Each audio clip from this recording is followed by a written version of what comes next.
Week 3 of the Cleveland Browns OTA practices are officially underway. And with that being said, we have more news, notes, highlights, observations to talk about in this video. And before we deep dive into everything you need to know about today's practice, I do want to give a major shout out to all of the Cleveland Browns media members out there who, work so hard each and every single day to get these highlights out for us, enabling us to make this video. Without them, these videos aren't really possible. So I do want to start this off by just giving a big shout out to them. Go follow them on Twitter. You're going to see their names at the top left of the screen throughout the entirety of this video. Please go follow them. And with that being said, let's kind of deep dive into today's practice. Now, also comment down below a player that you think is on pace or you think could break out this year for the Cleveland Browns, whether it be a rookie, a second-year player, a veteran, or someone they just brought over in a trade, like a Jerry Jeudy, who doesn't seem like he's hit that top potential, but could definitely do it this season with Deshaun Watson. Now, with that being said, let's dive into what happened today during practice.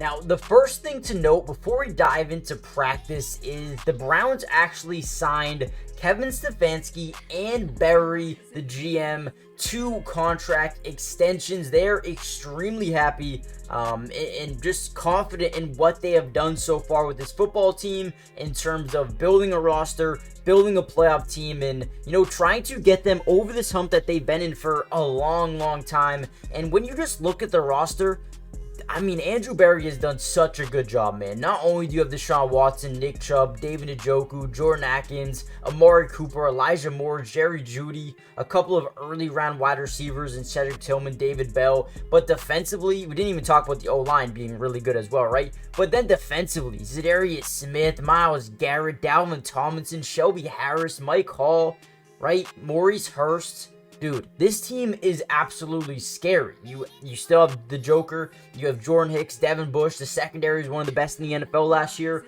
The team building aspect is there. They just have to put it together team chemistry-wise, strategy-wise, scheme-wise, and they will be one of the best football teams in the NFL. Well, right, on paper. So I do think that this was a good idea, getting these guys back in here, putting them on extensions and making sure that this team is going to be here for a long time. Now, another big thing I noticed from practice today was the fact that they were going over kickoff a ton. Now, you might be asking why this is relevant. Well, because there's a new kickoff rule, it's allowing teams to be a lot more strategic when it comes to, not only who's kicking the football, but where they're kicking it to on the field. Dude, I think this is going to open up so much more, a new dynamic for special teams. It's going to make special team coordinators so much more valuable in the NFL, and the strategic side of special teams is going to take a massive jump up, man. Not only in the return game, but the kickoff game as well. I'm excited to see how this Browns team is going to utilize this new kickoff. Not only do they have a really good return man in Nyheim Hines that I think could be, absolutely deadly, but they also have some other guys as well, the James Proches of the world, guys who can really make an impact on special teams. And now you're going to see these return men being paid even more in the NFL and being used even more strategically on these kickoffs. The Cordell Pattersons, right? The Keyshawn Nixons, the big-time special team guys are going to get more and more money, especially if they can play 2 different... Cordell Patterson got a nice contract to go over to Pittsburgh, and he's primarily going to be a kick returner. I think special teams are going to be huge, and in this video, we're going to see a lot of film of them actually practicing it. Now, before we get any further and break down a couple of things that happened today in practice, for example, it was a Deshaun Watson non-throwing day, resting the shoulder, trying to ramp up and, get ready for the start of mandatory minicamp, which is going to be a lot more fun with 7-on-7 drills available to the media to record, 11-on-11s available to the media, right? We're going to get into that in the next couple of days here next week as well, right? Before we get into that, make sure you guys do me a favor. Hit the like button, subscribe if you're new, join the family, turn on post notifications. Guys, it's free, it's simple, it doesn't cost anything, and we will be covering the Browns throughout the entirety of the offseason. Now, you might ask, what does that entail? What does that include? The rest of OTAs, the rest of mandatory minicamp, training camp, preseason, regular season, everything you guys can think of.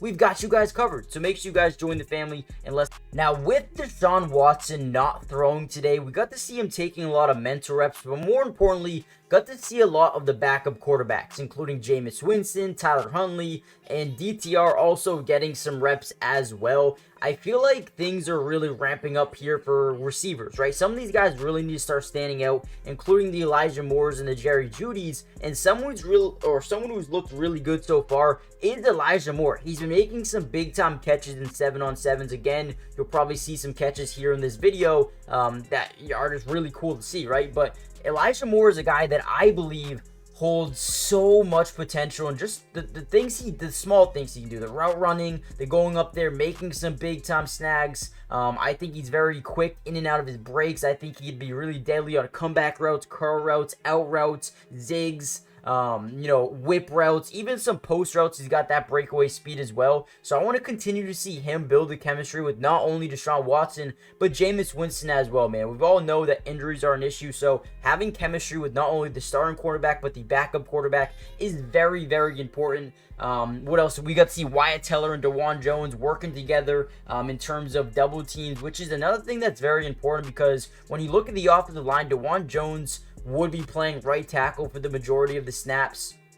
Obviously, you have Jack Conklin, you have Jedrick Wills as well, but Wyatt Teller is someone who plays that right guard position, and he's going to be prone to, double teaming, right? So they're practicing that a lot in practice so far. That was something that, I thought was cool to see. Tyler Huntley connecting with some of the backup wide receivers, especially a guy like Michael Woods, 6th-round pick back in, I believe, 22. He's a guy that's looked good so far, as well as David Bell getting a big-time catch in practice today. I'm thinking linebackers. I like this linebacker core is honestly pretty slept on in my opinion. I know they lost some guys, brought some new guys in, but Devin Bush is someone who, coming out of college, had all the potential in the world.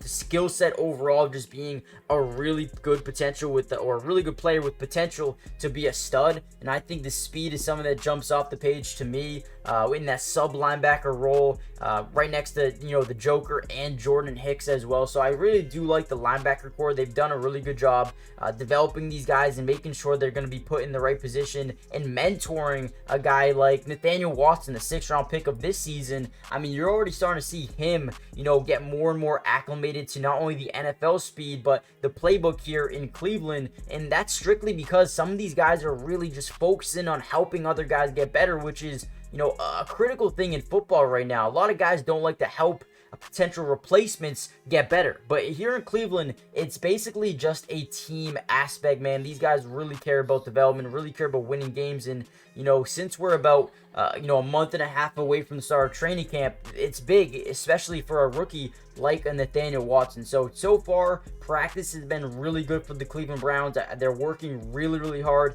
especially when you have a guy like Deshaun Watson who's practicing one day, taking the next day off, practicing one day, taking the next day off. I mean, I think it's really helping them that they're, getting different looks from the quarterback position. I mean, everyone's working with each other and just being very, mature when it comes to just getting better each and every single day and working with each other. So definitely love to see that. I think they've done an incredible job with this roster, like we said earlier, and we're going to continue to build up some big-time news as we go forward. Let me know what you guys think about the extension to Kevin Stefanski and also Andrew Berry. Do you like it? Do you not like it? Let me know in the comments down below. Subscribe if you're new. And what are you most excited to find out or, to see during mandatory minicamp? And the difference between mandatory minicamp and OTAs is strictly the fact that they're allowed to film 7-on-7s and 11-on-11s for the media, right? So we'll be able to see more film, but also you have to be there. If you're not there, you're going to get fined a lot of money over the 3 days of camp. So there's going to be a lot more guys coming to practice, a lot more guys practicing, and it's going to be a lot more fun. So let me know what you guys think. Hit the like button, subscribe if you're new, join the family. I'll see you guys in the next Browns update. Peace.